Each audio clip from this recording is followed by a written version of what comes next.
2, 1, 0.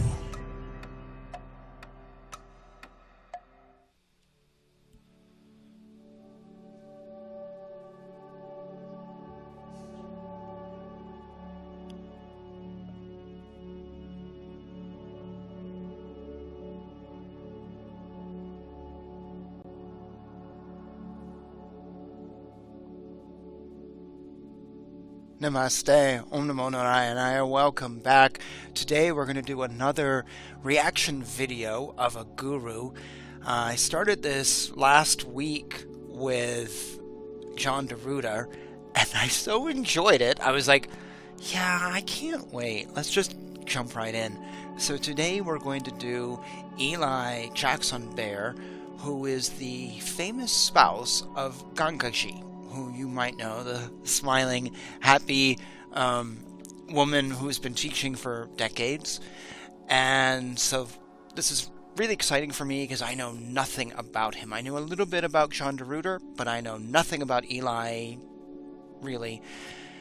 Or what I know, I learned in the last week looking for videos. So join me today if you're familiar with him, or if you're not, and we'll learn something new together.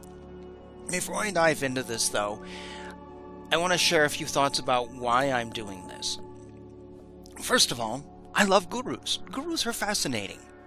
They're fascinating because sometimes they're awesome, and other times they're frightening.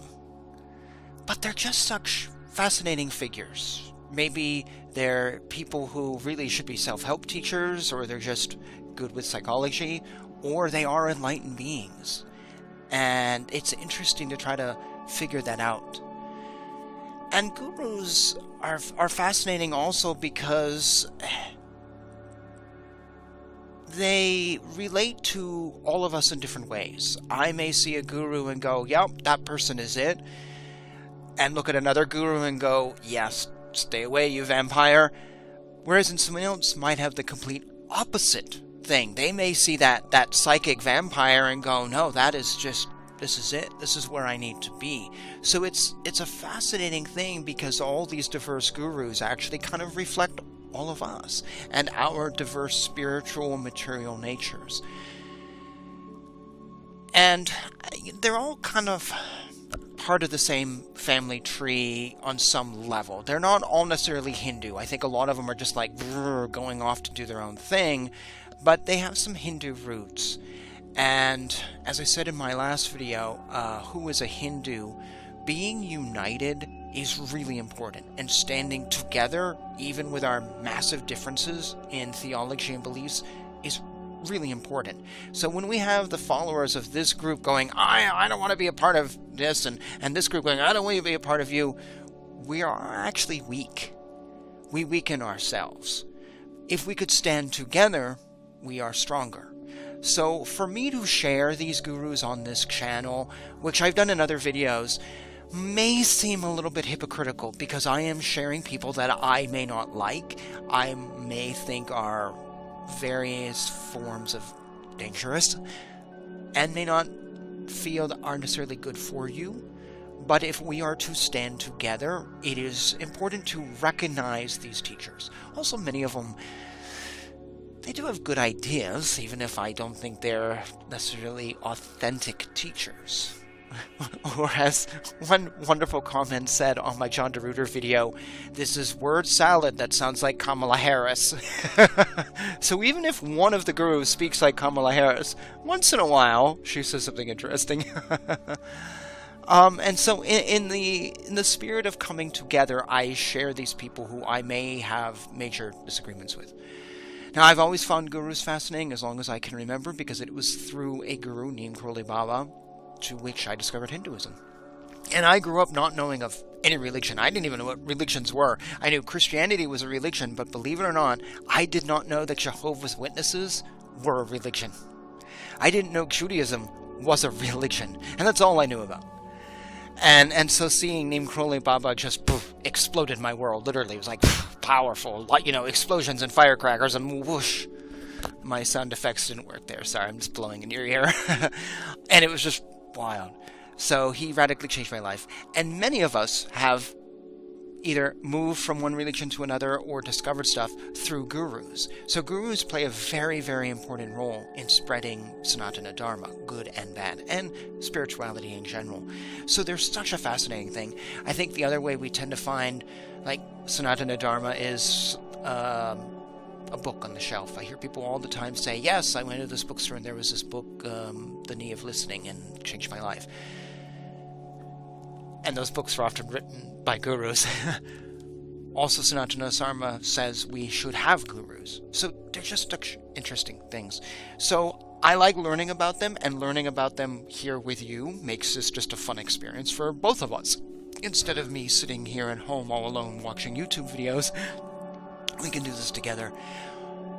And we can learn from this. And that's also really important. Just as important as discovering who these people are, men and women that I will be sharing now and in the future, we can learn how they work, so if they are a bad guru, we can begin to key into that, which you may already know. I think my audience is incredibly smart, but you also may not know, or you may be deluded by the happy face that John DeRuiter puts on, or Gangaji, or whoever, and the smiles, and the love that you feel, and they may give out love. And you may then forget about the Kamala Harris word salad that's coming out. So, doing these videos is a way to dissect these people and how they present themselves if they are bad, so you know what to look for. And there's other reasons to do this, but really it's just fun. I just enjoy this. So anyways, today we're going to do Eli Jackson Bear, who I will say I have never watched a video of, which is why I'm very excited to do this reaction today. I've never seen anything by him, no videos, I've not heard any talks. John DeRuiter I had, and I'd known of him for 20 years, but Eli Jackson Bear, nothing. I have never seen anything. And honestly, until I went looking for videos for today, I'd never even seen a photograph of him. I had no idea what he looked like. So, this is really fresh for me. Hang on. Let me get a drink.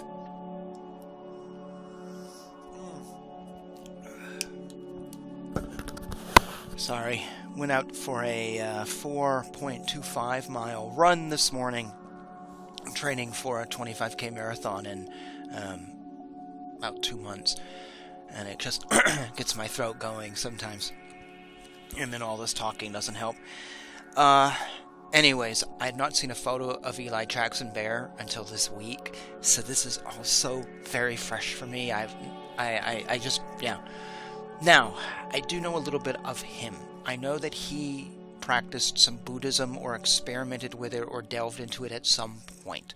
I tried to find videos today that aren't necessarily Buddhist, but all I went by is the title of the video. I didn't watch the video or read the write-ups.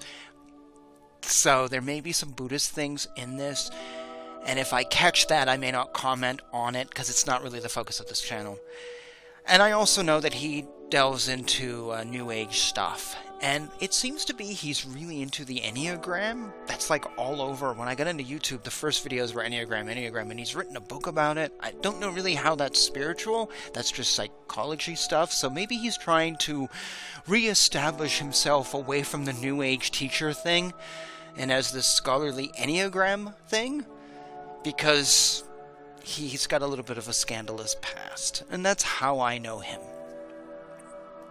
He is the spouse of Gangaji, and who, I discovered her about 15 years ago. An ex-roommate told me about her, and I don't know if I had her book or not. I may have had her book, but I didn't read it. I watched some videos of her. I really liked her because she just gives out this lovely vibe. And I read about her husband, who had an affair with one of his students for 3 years, and then it was discovered. They broke up for about 3 months. Then they got back together, and they took their organizations and they fused them into one. I think it's called the Leela Foundation, the Gangaji Foundation. They brought them into one. And at one point, Eli had retired from teaching. Now he seems to be back. I don't know when that happened. I don't really care either. I I get the feeling reading about this that they... how do I put this? Essentially, Gang Zhixi might be in control because he cheated on her for 3 months. And I read, in preparing for today's show, an interview with them where they're like, oh, well, you know, I was discovering a part of my personality that I didn't know when it came to love, and give me a break. Here's what happened.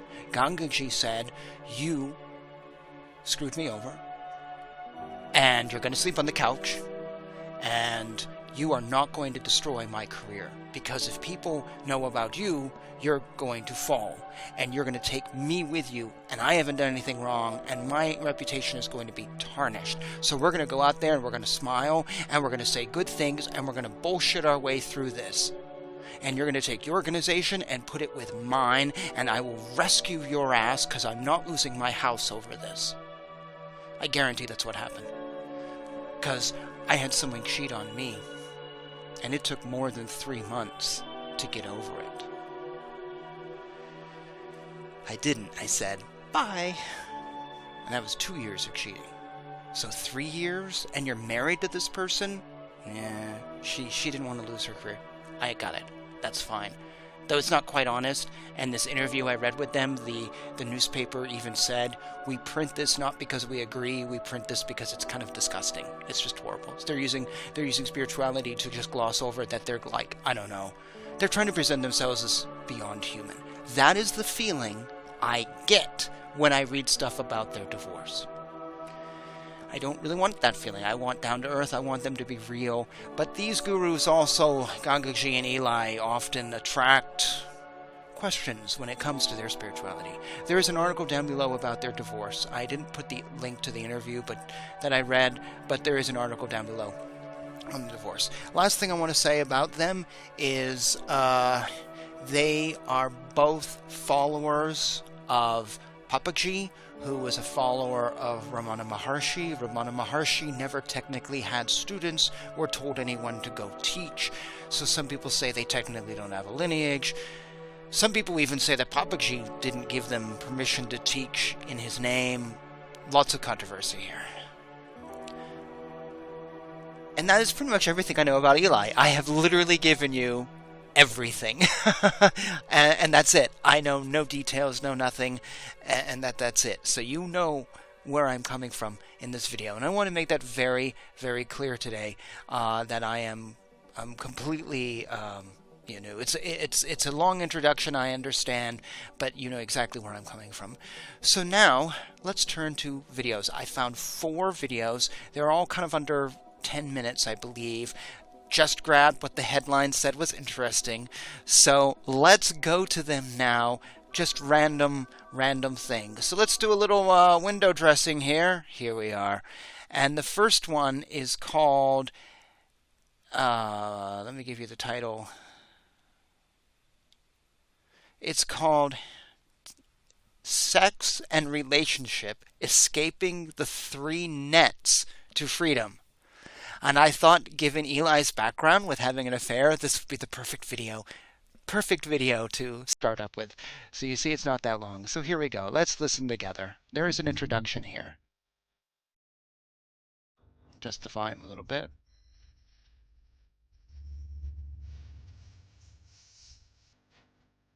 We see the Buddhist feet, they influence already. Actually, I'm going to turn this down just a little bit more. There we go. I don't know if it's loud for you, I can't tell, but it's loud for me. 3 nets sounds Buddhist to me. Somebody from my past got in touch with me last month, someone from my neighborhood.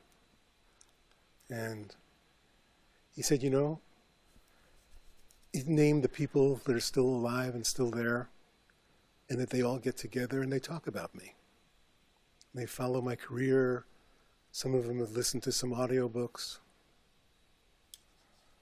And to them, I've escaped. They wouldn't say that, but they're kind of proud of me that I made it. And they are still at home, living in the same neighborhood. And I started to, first, I felt sorry for them. Because, we all started out the same situation. I couldn't say why I escaped and they didn't. But then I started to examine it. And I realized, through telling the truth, I was able to break free. See, Papaji said I gotta pause right here. So by telling the truth, he was able to break free. So I guess that's how he broke free from the 3-year affair he had, was by telling the truth. And then, as I said, they covered it up with spiritual, not truth. Kind of hypocritical here. I believe one should walk their talk, and I don't think he's walking his talk. Secondly, he's very judgmental. So he goes, well, these people, they followed the career and you escaped. You know what? I grew up part of my life in a small town called Bellingham, Washington. It's an hour and a half north of Seattle, 20 minutes from the Canadian border. I have friends who were born there, and they've lived their entire lives there, and they are having amazing lives. I have a guru friend who was iconic to all of us. Not religious guru, he was a historian, but he was just like our grandfather or father that we all wanted, and he was so caring, and he so supported us. And when I left Bellingham, I literally went up to him and I said, Gordy, do I have your blessing to leave? And he goes, yes, go out I always knew you would go out in the world. And if he had said no, I don't know if I would have been able to. That's how much he meant to me.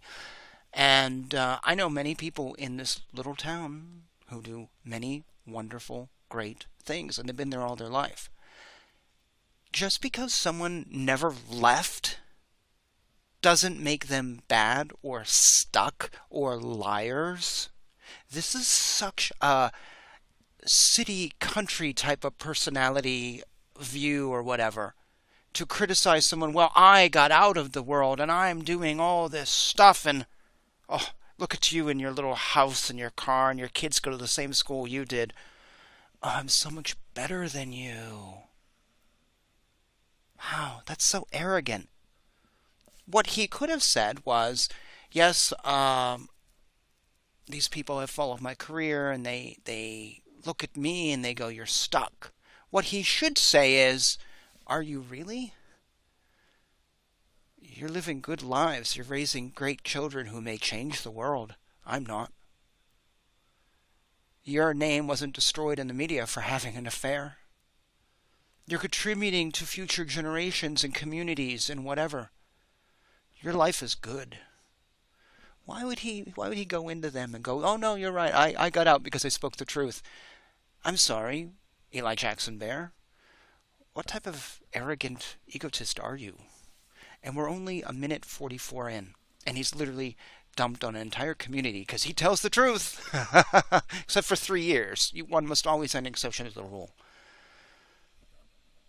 Is this truly a spiritual position to take, saying, yes, I agree with you, I am better than you? Is that truly a spiritual position? Is this guy truly enlightened?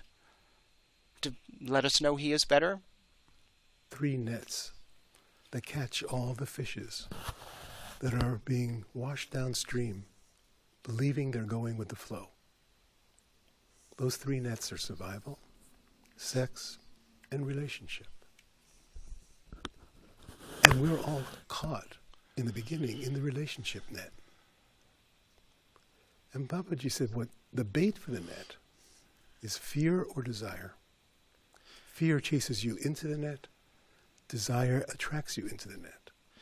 Sometimes I think Eli and Gangaji wouldn't have a career if it wasn't for quoting Papaji all the time. Particularly him. Or the way I see these people promoted is so much of them, so much of Papaji, so much of Papaji. And I really feel like if it wasn't for him and them quoting these endless stories, yeah, would they have anything? I don't know if it's that good or bad. I mean, I quote Sri Dharma Acharya all the time, but I also put him in my own words. And I don't give his stories verbatim. So if you're desiring a relationship and you're desiring a child and a home, and that's your bait for the relationship net.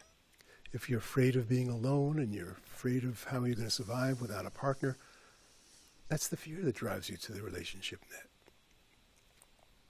So I was so lucky that when I was 10 years old, I told the truth. I didn't know I was telling the truth. When you were 10 years old? But I know it was 10 years old because it was 1957. And I know it was 1957 because in the Hebrew year, it was 5719. And that what does I that knew at that time would never happen again in my lifetime. That's a unique concurrence.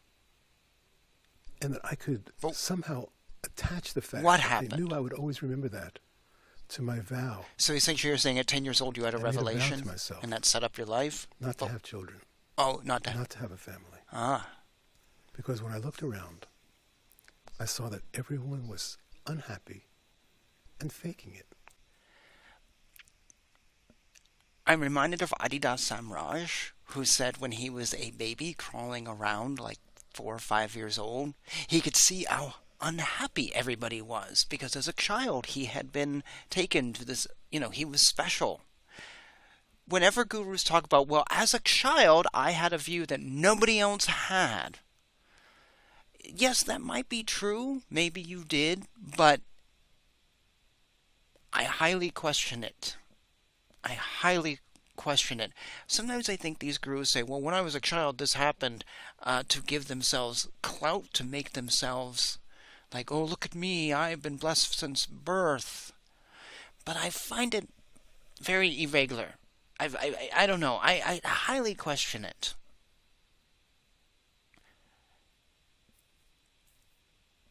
And these stories, too, and I think of Adida, where he literally just saw these things and had this revelation, and here Eli did at 10. Compare that to a story Sri Dharma always talks about when he was, I think, a child, and he saw in New York City, where he's from, Swami Prabhupada. I don't think he saw Swami Prabhupada particularly, but the car was there, and he had just gotten in the car, or just gotten out of it or something, and all the devotees were here, so he saw the car. Kind of like I once had a limo with Paul McCartney drive by me, and there was literally grown women chasing this limo in New York. So I saw the limo, didn't see Paul, sort of like that. And Sri Dharma says, wow, it was just such an amazing thing. He doesn't then tell the story about how, well, my life and, I had this profound thing. No, he was reacting to the world, and it's a very realistic reaction, seeing some teacher who you didn't actually know about. But when Eli tells the story, and when Adida tells the story, and when others do, I don't get that same feeling of, I was a child seeing the world. I get the feeling that they're a special child. They're very special. You know what I mean? Maybe not. Maybe not. But one should be leery. And how coincidental that Papaji's story works with this moment of 10 years old. When I say faking it, what I mean is that I grew up in these row houses where you could sometimes hear the people in the house on either side. Particularly if Alan and his mother were having a fight, I could hear it. And if my mother and I were having a fight, they could hear it. And we never once spoke about it. That's normal. For years we lived together. It was never mentioned. Yeah, that's how we coexist in this world. Everything's fine, everything's good. Yeah, because if we didn't, we don't murder each other. Family. And I saw that everyone was doing it. Everyone was lying. They weren't really happy. They were just faking it. Yeah, that's how the world works. And so I made a vow to myself not to pass it on. That the suffering would stop with me. Some people say, though, this is selfish by not having children. Because because what he's essentially saying is, I don't want to pass on suffering and selfishness to my children, because I would be a father who passes on selfish and, you don't have to pass that on to your children. This is the argument many people are saying. You're not having children, but why does that mean that you're a selfish person? Maybe he is. We've already determined that he's an egotist and a little bit arrogant. So yeah, maybe he is selfish. I bet if you asked him, he said he wouldn't And be, I though. sent it into the future, hooked onto this understanding that 1957 and 5719, there's this unique moment that you will Who remember. cares about this Jewish And you thing? remember, you don't want to have children. You've made a vow. He's trying to make it into some religious moment. And I had no idea at that time. All I knew was I didn't want to cause more suffering. It was already enough. I knew I would never be happy, so why bring another misery into the world? Maybe because you could And at make the same them time, happy. I read a comic book about Alexander the Great. And in the comic book, his spiritual advisor tells him, you have a choice. You can live a long, wise life or a short, heroic one. And I sent, along with the vow not to have children, I said, if you get a choice at any time, take the short one. And I did. I didn't even know how children were So created really at 10 years old. 10-year-old telling the truth in that moment set the course and direction of my life for the rest of my life that brought me here to you. So that's escaping the net. Everyone here. Did he really tell the truth? So he said he told the truth in that moment. He didn't want to pass on the suffering. But who did he tell it to? Wordplay. He told it to himself. He had really more of a realization that people weren't happy. That's not the same as saying he was telling the truth. So this little line of I told the truth. To who? His mother? His friends? To himself? Again, he didn't tell the truth to himself. He had a realization. He's playing around with words. He's trying to build something up here that isn't quite right to fool you. So you should tell the truth too. But that's not what he's saying. That's not the story here. The story is, I had a revelation. I was a child who was a genius in a spiritual plane. But you should tell the truth to your spouse if you're cheating on him. It's sort of like that. He's not really saying tell the truth based on the examples that he is giving. And I don't know. And again, he told the truth, and therefore that's how he got out of the neighborhood, even though he could choose not to have kids and still be in that old neighborhood. He's just an egotist. Some He degree or doesn't another like his is old caught, neighborhood. either in a net of sex, survival, or relationship, family. Like these guys in the neighborhood, they're old men now. When we were growing up, we had parents and grandparents, maybe great-grandparents, and now those generations have died off, and now they have children and grandchildren. And? What, you're a And balding we're old man dying too. off. And when it's all said and done, who cares? What difference does your life make? Wow, so degrading. Besides being part of the food chain. What difference does your... Is this Besides truly a... passing on your sperm and egg to somebody else. Wow, this is so not spiritual. But Or- if you escape the net, your life can make a difference. Because it won't be based in selfishness. It won't be based in me and mine. Oh my God, It this can guy's a actually be hypocrite. based in true love. And true love is happy. True love is in service quite naturally. True love is filled with joy. So, that's what we're here for. Wow, I'm sorry, this guy... So basically, if you're living in the same little town and growing children and having families, your life is nothing and meaningless. But if you escape that and become rich and famous and screw around on your wife, and you just love more than one woman, then you have value in the world. That's what he just told you. Your life is meaningless, so you should move and be like him, because his life has value. And because you're in this little small town, you're nothing. Stephen King lives in a little small town. It's very small. It's smaller than the town I live in. Would you say Stephen King's life has nothing?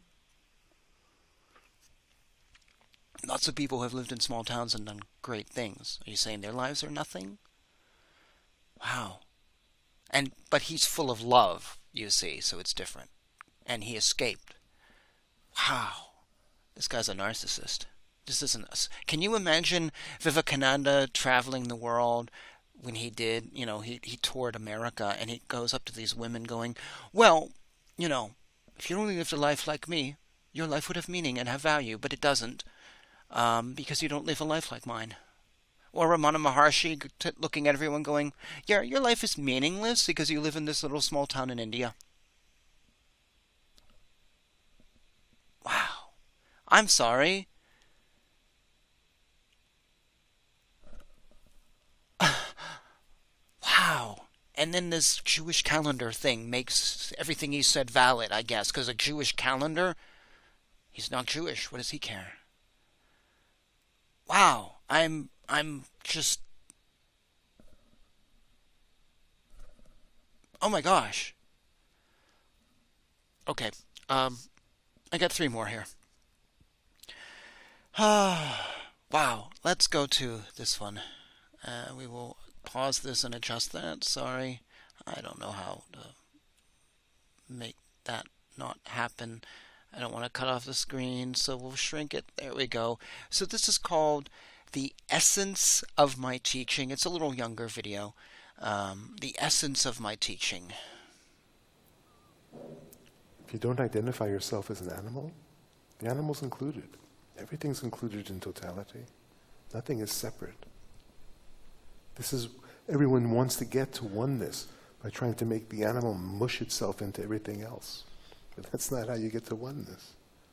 You already are one, alone, only one. There is no other. There's only one consciousness here. Really. So I'm guessing he is a non-dualist. So it's all one. Because the dualists, we see God and us as somewhat separately. Also, this sounds like Adida, who always said, you're always already there. You're already there. It's the same idea. It's actually, this is Advaita Vedanta. This is a very old Advaita Vedanta idea. There's only one heart. Love is love. Homogeneous. So you can't make me be one, because me is inherently separate. It's an idea of separation. And it will always be separate, but it's included. But what is me? Who is me? This is the problem we had in the Chandraruder video. He kept saying, you're being and you're this, and it was just like, what is this? Who is this being? Please define. So he goes, me is separate, but who is me? Maybe me is my jiva. Is my jiva separate, or is my jiva one? Maybe me is this clothing. Lack of definition. And what happens is, we hear this, we imply something, and we put our own definition into these words to then create our own meaning, and we go, oh, this is great. But what is he truly telling us? That is how we differentiate between a great guru, I think, and a bad one, is because what they say, there's a sense of clarity. And a great guru still may say something which isn't totally clear, but I really think it's not always vague. Maybe I'm wrong on that, but there's a way of speaking that a great guru, they're much more specific. They don't want you to make up your own religion by hearing them. They're giving you great wisdom. And it may have an interpretive aspect, but they want you to hear a message they're giving, not whatever message you feel like hearing. And our brain is very funny because it does a lot of interpreting. Included in the totality. Every individual is included in totality. It's not either or. It's not sitting in emptiness and it's not lost in form. It's neither one. And both are included.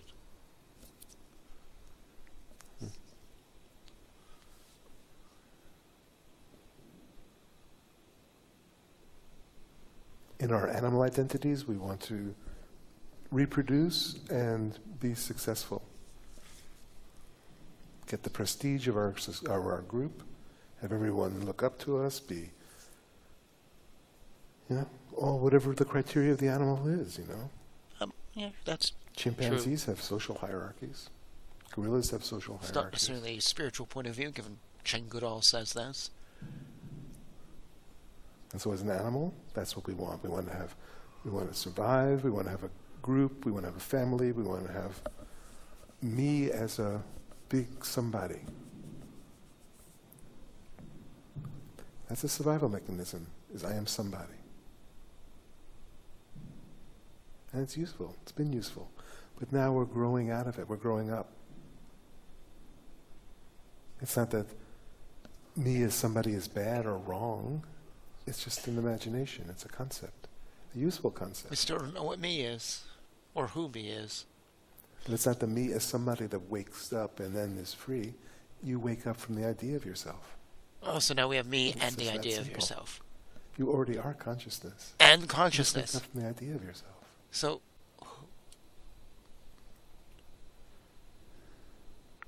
it's the John DeRuiter thing all over. Word salad. And notice a lack of religious terminology and real specific. He doesn't talk about scriptures here. It's not the body that gets enlightened. He's probably going to quote Papaji before this 10 minutes is over. But there's no real reference to any scriptures or other teachers. I'm always mentioning scriptures, even if I don't quote them. You'll notice in my talks, I often say, well, this or that. Or I throw them out in the conversation, and I will talk about different teachers. But he's not doing that. And I brought this up with John DeRuiter because it's almost like they're avoiding talk of any of this great tradition because they don't want to scare people away. Because they know if they start talking Hinduism, Sanatana Dharma, Advaita Vedanta, it will scare people away. They want to keep this very generic. Lift this up and compare it to David Frawley or Sri Dharma Acharya, my two teachers, and how they are very specific about scriptures, beliefs, religion, tradition. And I don't see either one of them doing so bad.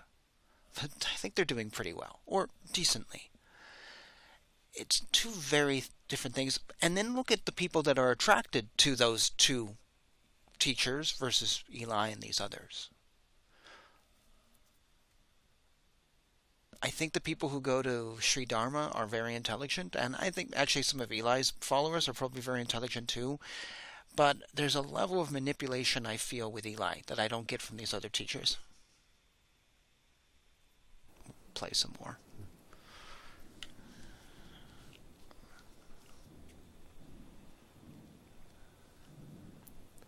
Something you stop your imaginary identity that I am somebody, which seems like the most important thing. I have to be somebody. I should be an important He's somebody. right, I should but be there's a nothing successful somebody. spiritual I should be here. a lovable somebody. I should be a loving somebody. I should be a serving somebody. You just simply give up the idea of a somebody. You already are yourself. You already are immortal, intelligent love. And that's what lives. You notice? That's what animates the body. That's what... So, you are love, which is something we hear all the time. You are immortal, intelligent love. Notice what he didn't say. He didn't say you are immortal, intelligent Krishna consciousness, or you are immortal, intelligent Brahma. He said love. This is something like, if you read the Hindu scriptures, you will not see this come up. And Krishna did come to the world and tell us all that we were immortal love. This is a New Age thing, where love and God, you don't say the word God, instead you say the word love. Because if he said, well, you are God, which is actually what Adi Shankara said. I am Brahman, I am Shiva. I read his scriptures on YouTube and BitChute. So, this is something he writes about in the 300-something pieces of writing he did. But Eli is not doing this. Instead, he's like, well, you are love. Because love is an abstract thing. And you can interpret God thus any way you want to. You can do your own religion when you follow him. And thus you can follow him and do your own thing, and nobody is offended. Because we don't want to offend anyone, because he might lose money. Note this. I'm not saying that calling God love is a bad thing. I'm just saying how we have these teachers who don't even say the word God. God doesn't come up in conversation. It's love. You are love, and you are being, and you are love. All very abstract comments that they never define, because they don't want to. That would limit the number of people sitting there in front of them. And this, for me, is a huge red flag that this is not an authentic traditional Sanatana Dharma guru. No matter how many times he quotes Papaji or Ramana Maharshi or whoever else, he's using modern lingo. And you can use modern lingo, but he's not defining it to make sure we're all on the same page, or not to make sure we're not misunderstanding him. I don't think he cares about being misunderstood, though. You got what I'm saying? I'm trying to, criticize his abstract statements, and here I am using abstract statements, which may not be the best approach, but I'm trying to show some things to look for, the linguistical traps that these teachers use to pull us in. It sounds great. Oh, the eternal love. But are we looking for his experience, or do we want to be a part of some great tradition? Breathes the breath. That's what sees with the eyes.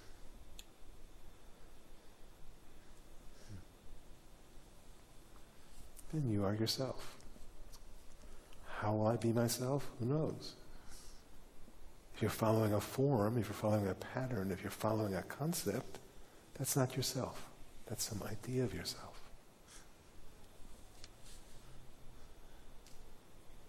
Then, relationships appear, they disappear. He said Career following a appears and form, disappears. following a concept, following something of yourself. You could also be following your karma. Isn't that a type of form? It all comes and goes quite naturally. It's a karmic momentum that started with birth and ends with death. And anywhere along the trajectory, you can stop and wake up. Be free. Liberated. And What then does the karmic liberation momentum mean? of the body continues. You don't change it, you don't have to fix it, you don't have to make it better, you don't make it more spiritual. You're free. What does that mean? Be free. You don't have to change it, you don't have to not change it. You're free. You don't have to But end who your are you? relationship, Who and you is don't have to free? stay in your relationship. You're free. Love is in charge. Oh, love, your love. And love is a better parent. Love is a better partner. So be free, be love, and thus you don't have to change anything. So if I am a horrible parent, I don't have to change that if I feel that I'm free and I'm love. I can still be a horrible parent, but I'm free now. Is that what you're saying? I'm free, I can do whatever I want. Is that what he's saying? Love is a better child than you could ever be. Because at the root, every ego is filled with self-hatred, despair, hopelessness. And we try to fix it or overlook it or create something else, not examine it. But it's at the root of every ego. It's the gateway in. If you're willing to fall into it rather than avoid it or fix it or medicate it, you find what's deeper. Also, when you're a Secret guru, gateway make sure to into speak very softly. Because we have this That's idea the that gurus bottom all of speak ego. softly. Self-hatred, and then everything gets built on top of that. Fear, anger, sadness, and then all the stories that personalize those feelings. All that's to avoid the fundamental despair of being incarnate as a human, destined to die.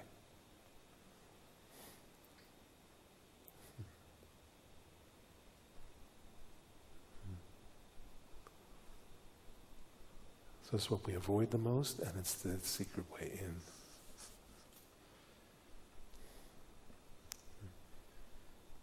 And along the way, you meet everything that you've been running from. You meet your rage. You meet your hatred. I don't you think meet he your said very fear, much in 6 you meet minutes. your worthlessness. I think if you broke down All the actual ideas of yourself. themes of what he all said, the it's very minimal. feelings of yourself that have been avoided are there to meet you on the way in. He's just Or on riffing the because he has way no out. idea what to say. You can skip it all and go directly to freedom. How? Beautiful. How That's do what you I go to recommend, freedom? the shortest way. But then, everything you've skipped will be there to be met. Everything will arise. Self-hatred will arise. Rage will arise. Fear will arise. Neediness will arise. It all arises to be burned, to be met. Not to be fixed, not to be changed, but simply to be experienced as freedom, as emptiness. And it becomes a holy fire. So, as I said, you could be an Fire. asshole and you don't have to change once you're free. You just, meet it there. So the possibility is to stop right now. So thus he could have an Not affair. touch the next thought. Not touch your past, not touch your future. Not touch any I. The first arising of I. When it starts to arise, follow it back down. Where does this I come from? What's it made out of? What does it return? Now we're going into the I, but we've not defined I or any other word. Note that. Nothing has been defined, so we really don't know what any of these things are he's talking about. And when the I returns back to its source, What source? what are you? Love? Who are you? When you realize who you are, stay true to yourself. Love yourself. Embrace yourself so fully that you never want to turn away. Sounds like New The Age more stuff. deeply you embrace yourself, the more deeply you're fulfilled. The more deeply you surrender to yourself, the more deeply you're filled with love, filled with intelligence.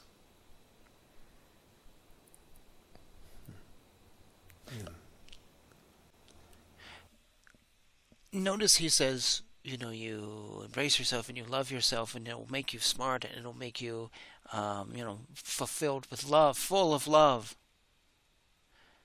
Okay, and? And then what? There's no talk of what comes next. So I can love myself. That's called being incredibly narcissistic. Where's the talk of giving that love out? Helping others, doing other things. Actually, earlier he said you don't have to change anything about yourself. So you can just love yourself even if you're an asshole, is what he's saying. But it's okay if you love yourself. So he's literally promoting not a spiritual life, but being a profound narcissist. And we already found in the first video this is probably him. Life is a mystery. A mysterious play of love. And you are love. Playing your role. Your role is a somebody. And the same role, the same people. Instead of being motivated by running from fear and chasing a carrot, it's there as love. So you're going to do the same With things. your same family members, your same people you work with. But instead of me showing up with my secret agendas and my problems and my da-da-da, love shows up. And so now I'm just a narcissist. You're happy, you're fulfilled. And those that meet you benefit. But you And haven't you are changed. in service. Your life is a life of service. Love serving love. Love serving love, so then others have to And be it loved? spreads heart to heart. Each one by one. So you don't have to be an avatar, you don't have to be a saint, you don't have to be anything special. Just a human incarnation, my teacher said. Human incarnation is enough to be free. To be love. But To be silent. Silence is the universal solvent. Silence cures all ills, untangles all knots, heals all wounds, finishes all stories, reveals the truth. Silence is your nature. Be still and see.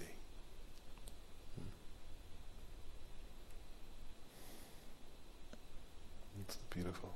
Thank you so much. yeah, Thank I'm you. just going to be silent Yeah, on that please one. be free. Now we're going to just go to the next video. I'm just going to make this a little bigger. There we go. Make it square. I like it square. Okay. This is called Staying True in the Face of Everything. Like the first video, it's more contemporary. It was just purely random. It's what came up on YouTube. We're all living in a story. And it's not that the story is bad or wrong, but it's the filter through which we see the world.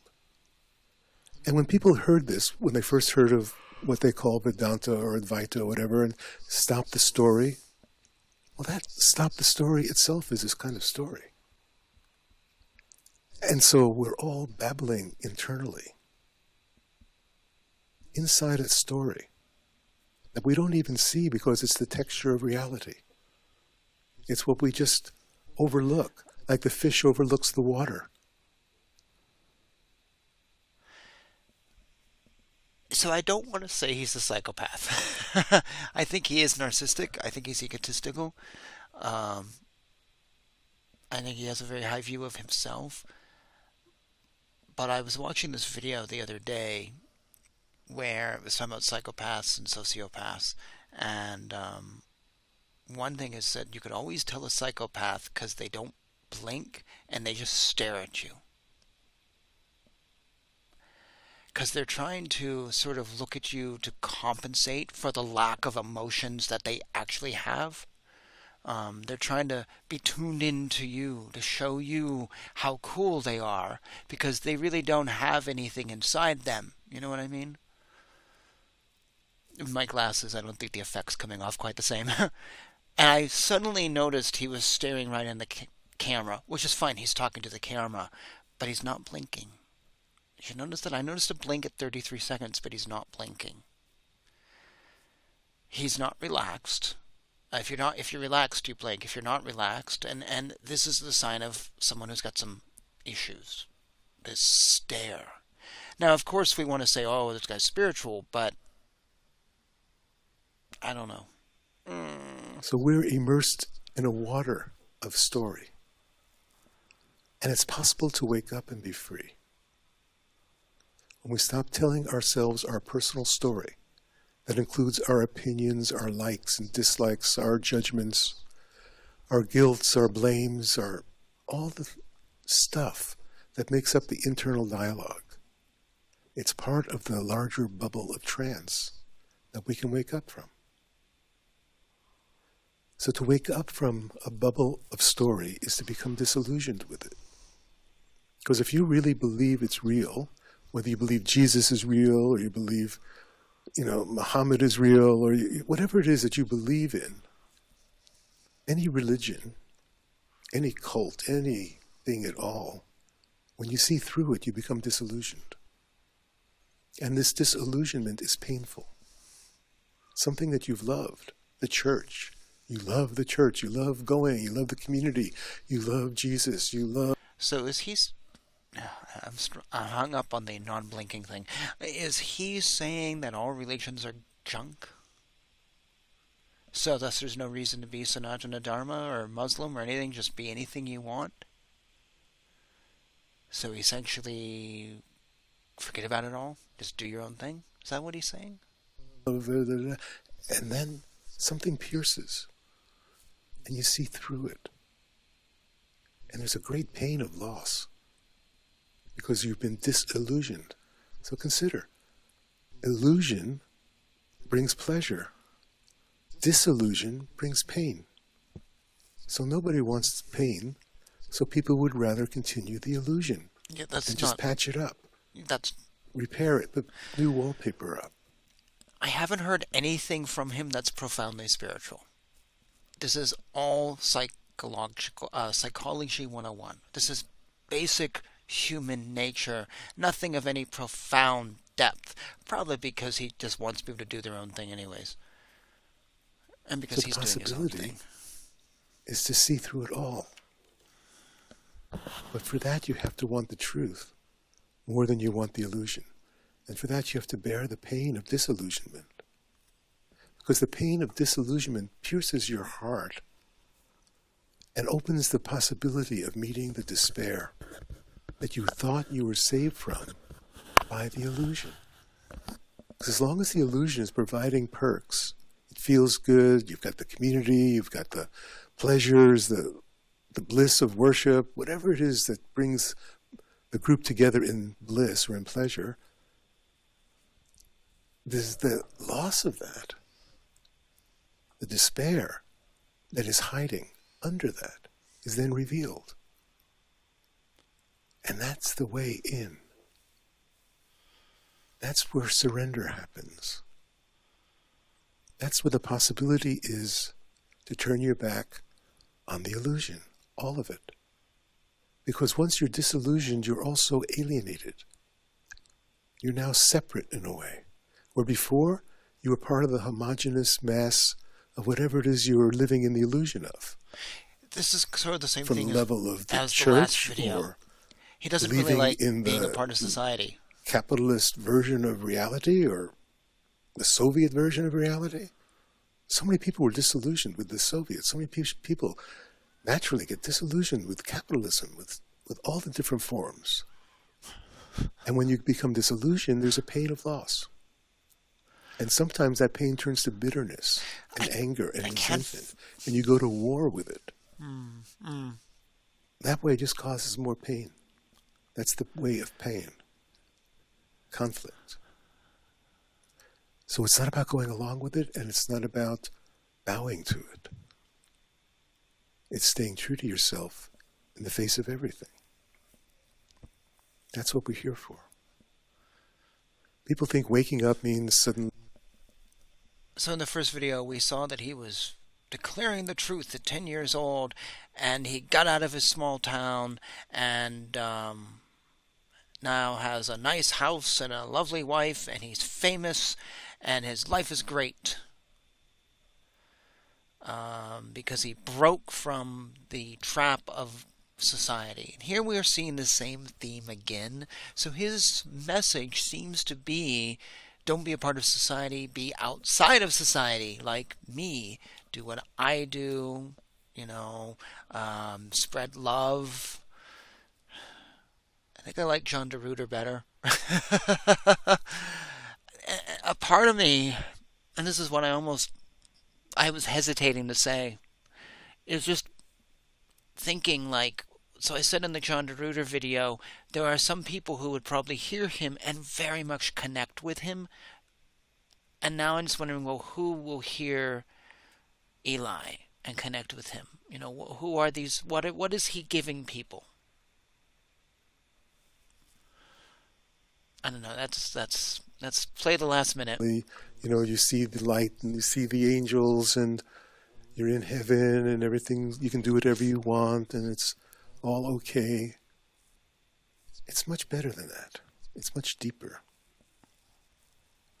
It's the capacity to actually be a human. A living, breathing human that is not here for the animal drives. We're going back so much. But it's here for something transcendental. So, it's possible for everyone to wake up and be free. That's why we're here. And free if is you're here love. on this and you hear this, something has already called you that is awake and free. And your function is to surrender to it.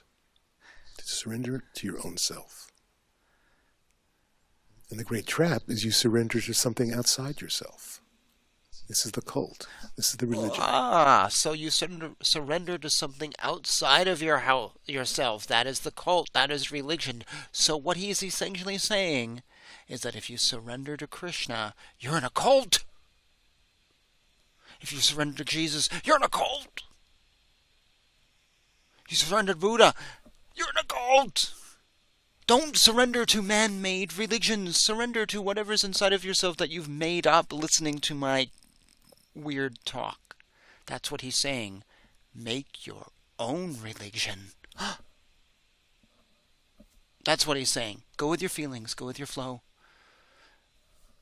Are you crazy, man? Here's a guy who supposedly is linking himself to Papaji and Ramana, and yes, is like, oh, well, theoretically, if we take his statement and apply it to Ramana Maharshi and Papaji, they were in a cult. They surrendered themselves to God, and God is outside.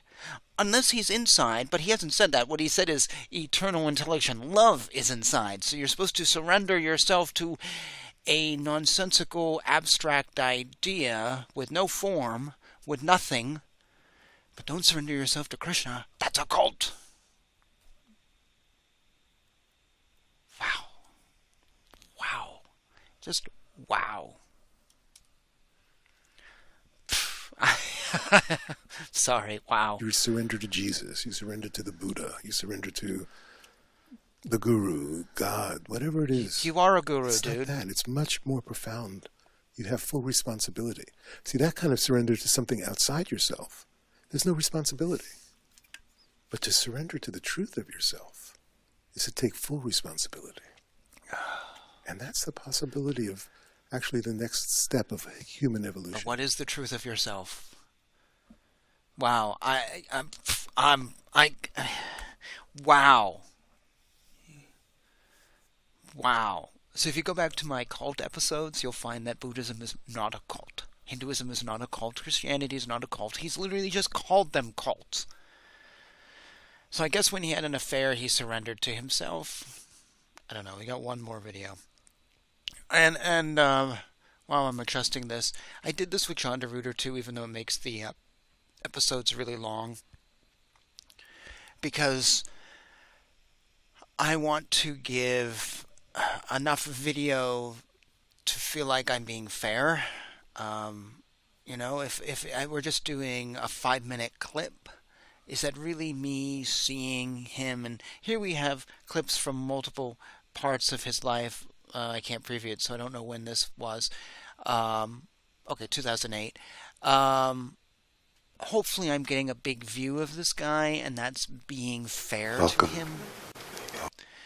But, yeah, so that's why we're making these episodes long, and I will continue to do this to try to get the most from this person. And to be fair, just I'm not having... Reviews aren't so good on this one. So this last talk is called The Culture of Fear. And I don't know if I mentioned the name of the talk. Yeah, it was Staying True in the Face of Everything. So this is The Culture of Fear, and I'm willing to predict it's going to be exactly what we've been listening to already. One of my teacher's favorite stories is of two men who would meet each year on pilgrimage.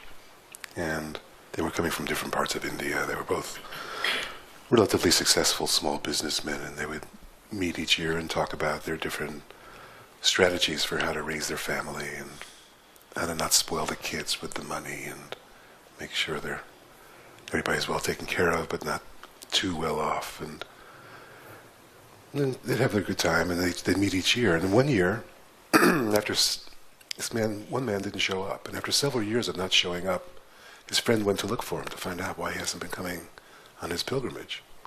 And he went back to the village to find his friend, and when he walked into the compound, he couldn't believe his eyes that everybody was living in poverty. The daughter had been taking in washing, and the kids were dropped out of school, the boys dropped out of school and were working in the fields, and the mother was sitting her grinding wheel, grinding neighbors' wheat. And he said, "What happened? I can't believe it. I came to find my friend, and what happened to him?" She said, "Well, a few years ago, he was suddenly, when he was out on a walk, he was bitten by a snake and he died." And he said, "Well, that's horrible. I'm so sorry to hear it, but didn't he get to speak to you before he died?" And she said, "No, he just died in the forest, and when we found him, he was already dead. And so he never got to tell you." She said, "No, tell me what?" He said, "Well, under your grinding stone is a fortune in gold. Just stop your grinding.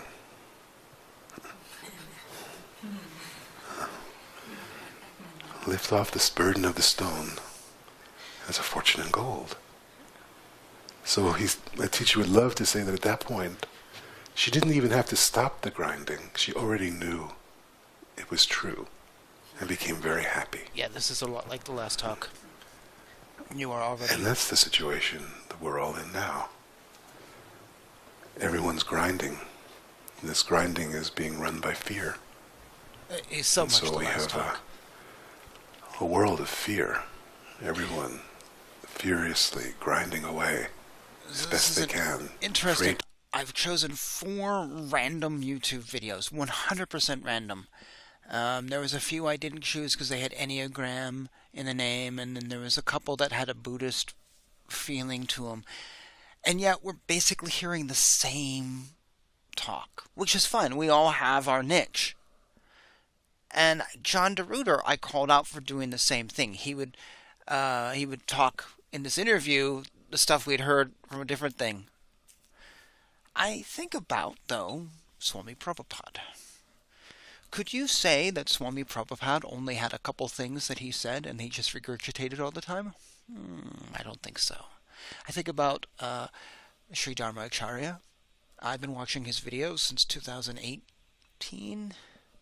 Does he only have a couple things that he says over and over again? I don't think so. I said in the John DeRuiter video that it really feels like he has his selling points, like this is it and this is what he sells, his little package. And I feel like that's what we've got now with Eli Jackson Bear. He's got his little thing. People come to it. It's been proven it works, as in he makes money, and this is it. But is a true teacher really one who only has a few things they say? And then they throw in other examples once in a while to make it, flesh it out. But I feel like a true spiritual teacher would be full of things to say, too many things to say. But he's got this little message that's repeated over and over again.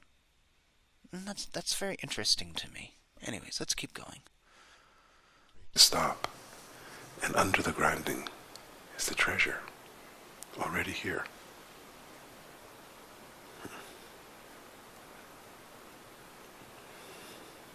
And so that's why we're here.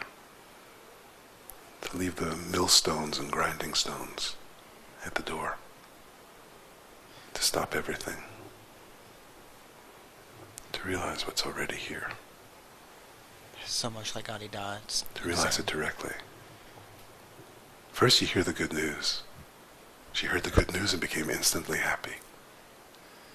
But then, the good news is not enough. You have to then find it for yourself. You have to actually stop the grinding, pick up the stone, and find the truth of what's here in your own experience. I can't move forward on the conversation. Otherwise it just becomes a myth, or it becomes a religion. It becomes a good thought that you can remember as you're grinding that under the stone really there is this treasure. There's that religion dig again. And so we're here to stop, to put it all down. So if you follow religion, you follow an illusion. To be open to receive what's already here. Can't I? And this way first we serve ourselves, and then in that we serve the world. Becomes a living possibility. You become the living possibility. You become the good news for everyone you meet. Don't like everyone religion. You meet is grinding. But we're going to use good news Christian living reference. Truth. That you can stop the grinding. You can find what's here. You've literally said the same thing Realize over the and over truth again yourself. in 4 minutes and 30 seconds. Move forward. I know, because I'm someone who repeats myself. Anyone who watches this channel knows this. So I see it in others. And it's so sad to see in this election that's happening, it's such a crucial election, that even the people who are voting in what I would say is for the right person, they're doing it out of fear. Obama? People are voting out of fear. They're voting out of their own terror of their economic situation. They're not voting for what's true or what's right or what's good or has integrity. They're voting for who's going to best take care of their own short-term economic interests, it seems. And so, that in itself, that's making a right decision from a wrong motivation.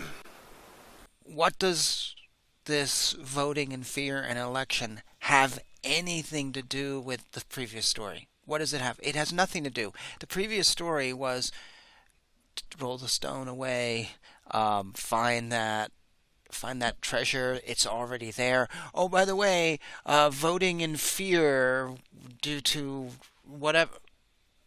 Two completely different topics. It ultimately doesn't serve. So it's the culture of fear that has to be addressed. And that has to start with each one of us. To be willing to stop being ruled by the culture of fear So that is lives he saying inside our the heads. woman was afraid to take the stone away? Oh, yes, that is what he's saying, because if you don't move the stone away, then you have religion, and you have myth, and then now we're talking culture of fear. Even though the first part of this could have been a good talk, the idea he never elaborated on. Yeah. You see how these teachers talk in their own do-it-yourself religion world? You see how they talk? You see how the stories link together when we start looking at this and dissecting what they say? It may feel good. I'm not saying that he doesn't make me feel good, but I don't go to religion for feelings. I go to religion for something profound. Actually, I go to religion for something outside myself. I'm okay with myself. I want something bigger than me. But that's not what he promotes. He actually promotes something that's already in you, that's not necessarily bigger than you. Because that's what keeps the grinding stone spinning. And naturally, each one of us as animals has a natural fear for survival. And here we go into the survival talk. Imprinted, of course. Again. If we didn't have that, we are descendants of those who Such had a it and small survived. range of topics. The ones that had no fear didn't make it. The ones that had fear of survival survived and passed it on. They were cautious, they were careful, they planned, they did things to ensure the survival of their children. It's useful, but it's run amok. It's out of control. Because most of the people who are voting out of fear, they are surviving. It's not about where the next meal is coming from. And so each one of us, we're already surviving. That doesn't make sense. It may not be true in a few years, but right now we can say, here we are. We have enough. Do we still have to follow the patterns of neurotic preoccupation with the fear? Figuring it out, worrying about the bills, worrying about yes, worrying we about, have worrying to about, pay worrying the about, bills, and worrying unlike about you, health, we're not. worrying about future, worrying about savings, worrying about the market, worrying, whatever it is, figuring it out, doing it in your head. Whatever your particular pattern might be. And so to be able to stop all that, for just a moment, to stop all worries, all concerns, to be able to absolutely be still. But we always will have concerns due to human Find what's nature. already here. I believe even Ramanuja and Sri or Adi Shankara say this, and Swami Prabhupada say this. There will always be concerns. Even I believe Buddha has said this in some way, shape, or form because of society, human nature, things. We can't stop these things. Yes, maybe right now I have a job and I'm fine, and maybe in a few years I won't, and then I worry, and that's life. But we always will have things we worry about. So for him to sit there and go, well, just stop and stop being preoccupied by all of this because he's a millionaire and he doesn't have to be, that just comes off as out of touch. Imagine if, President Obama said, look, don't worry about where your meal's going to come from. My maid gets me meals from the grocery store every week, and I don't have a problem. We would call him so out of touch. It would be insane. And that's really the vibe I get from Eli. He's a narcissist. I don't know what Gangaji sees in him, because I see a narcissist. Very arrogant narcissist who is not on any spiritual plane, but wants you to think he is, because he smiles. And he talks very softly. And he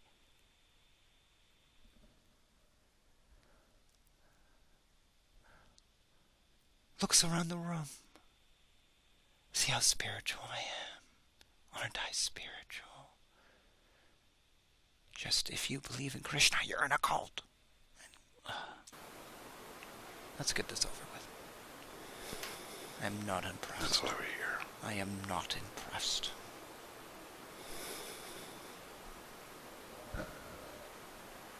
This takes no work, no effort. It's the end of work and effort.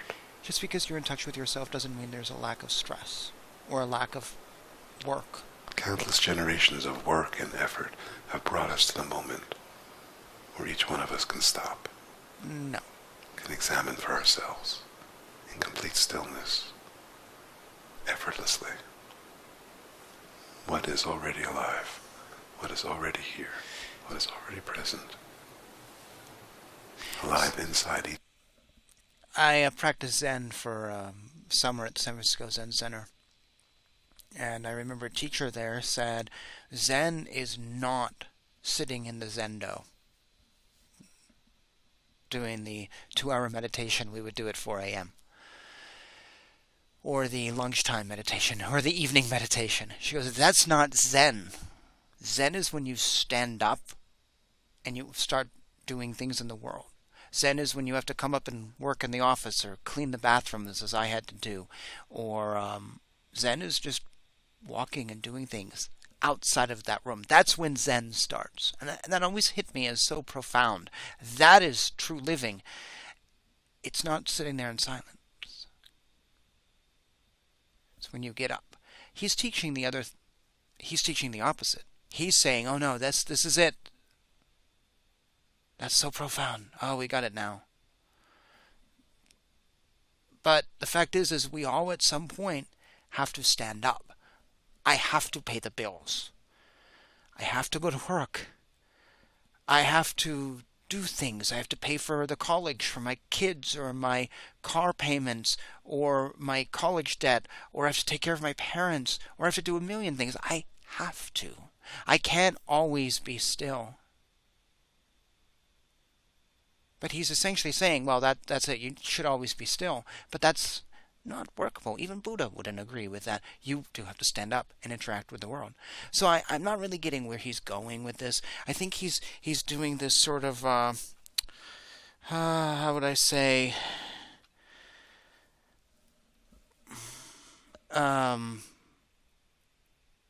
it's this pop Zen, but not the profound spiritual Zen. It doesn't settle with me. Each one of us, the same. And I want to mention again, I had this thought earlier, you know how he talks so soft. And we have this feeling that people who are spiritual, they talk soft. Have you ever heard talks with Swami Prabhupada when he calls folks rascals? Was he talking softly? No. Have you seen talks with Sri Acharya where he gets so emotional? Have you seen talks with other great gurus who they're just like full of emotion? They don't talk like this. That's a game. This is a game. When people do this, it's a character that they play. I don't believe you're just because you talk softly, you're a great teacher. No, you're just an actor. I think a true guru feels emotions, feels them, and is full of life. And I haven't seen him full of life. I haven't been watching his eye blinking in this one either.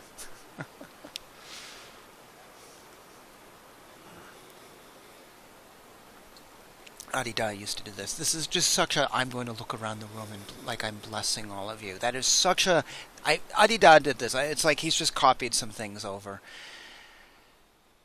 Yeah,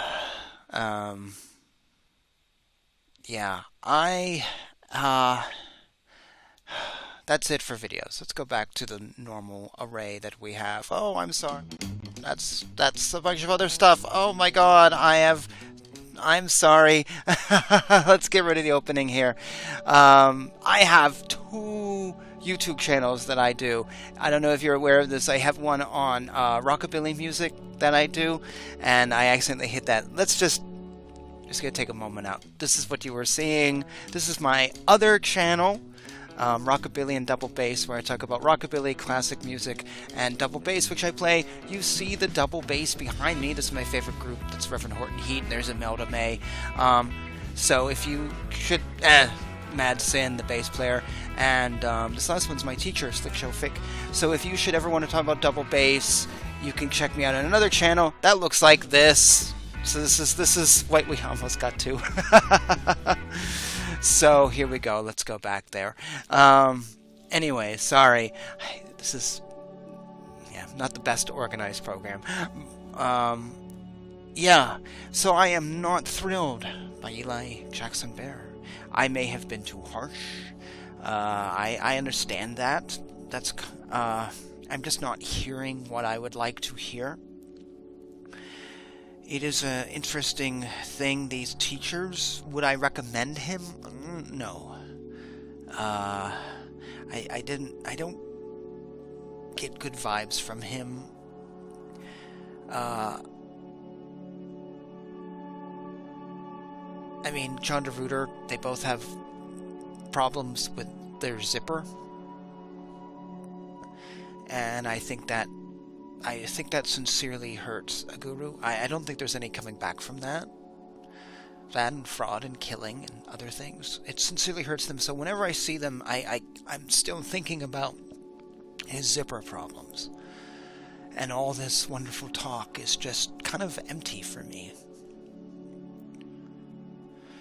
And I just feel sorry for his wife. But I'm not thrilled by him. I gave him 4 little videos, but they ended up really just being the same, which was very disappointing. And so this has been, this has been a long show. I understand that. Thank you for joining me. I will be putting chapters up later on this, so if you're catching this now and you don't see the chapters down below, and you don't want to sit through an hour and a half, I understand. Come back later. Alright. I don't know what else to say. I've said it all other than join the cult. It's okay. Join us Christian folks. He's wrong. I believe he's wrong about that. And I don't know where he would take you spiritually. Of course, I may have lots of people come out and hate me for doing this video, but do your own video. And well, if you're his follower, it's hard doing a video of someone you like, and I got that, and I know that down the road, if I keep these videos going, I'm going to want to do videos of people I like, and I will see if we can separate myself from these teachers and do that. I don't know. Anyways, I'm going to end it here. Thank you for hanging out with me. Thank you for watching this. We're going to be continuing this. I'm really enjoying this. It may not seem like it. It gets me so frustrated, but I do. Hopefully sharing things with you to watch out for. So when you find your guru, you know you found a true guru. I want you to find a true guru. Someone who can take you places. And not just into your own head and your love and just allows you to... Religion should change you into a better person, not just fill you with love and then you can do whatever you want. That's narcissism, and that's not changing you into a better anything. So that's what I really hope for you. So with that, I'm going to say thank you for hanging out with me, and now my throat's gone, and I will catch you in a couple weeks. I'm actually off to New York this week. I don't think I'm going to do a show when I get back. I'm going to be getting back late at night and then be tired the next day, and I do have an interesting show. Your next one planned. It's on how much is the truth? How much does God cost? It's kind of an interesting theme, something that I almost messed up on recently, and it kind of got me thinking. So that'll be our next episode. And with that, I would just say, Jai Shri Krishna, thank you so much for joining me. Please be safe in your spiritual journey. Take care, and feel free to reach out. My website's down below, my email's down below. You can find me on Facebook, and I would love to hear from you. Jai Shri Krishna.